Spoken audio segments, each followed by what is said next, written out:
நீங்க இப்போ ரீசென்ட் டைம்ல போய் பிடிச்சமான கோவில்னு உங்களுக்கு ஏதாவது ஒண்ணு அமைஞ்சிருக்கும்ல சார். அத பத்தி சொல்லுங்க சார்.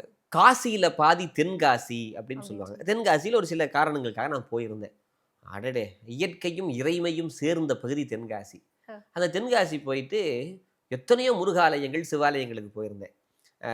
அங்க காசி விஸ்வநாத பெருமானுடைய கோயில், குற்றாலநாதர் கோயில் அங்கெல்லாம் போயிருந்தேன். குற்றாலத்துக்கு போனா, அடடே! எங்க புலவர் ஞாபகம் வர்றாரு. ஒரு புலவர் பார்க்குறாரு, குற்றால மலைய பார்த்தாரு. அங்க திரிகூட ராசப்ப கவிராயர் குற்றால குறவஞ்சி பாடியிருக்காரு.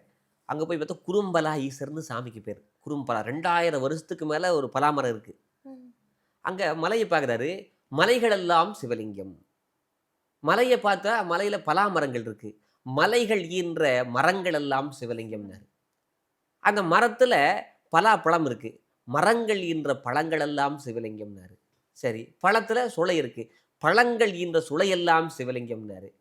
சுளைக்குள்ள விதை இருக்கு. சுளைகள் ஈன்ற வித்தெல்லாம் சிவலிங்கம்னாரு. அப்ப சிவபெருமானுடைய தோற்றமாக இருக்கக்கூடியது திருக்குற்றால மலை.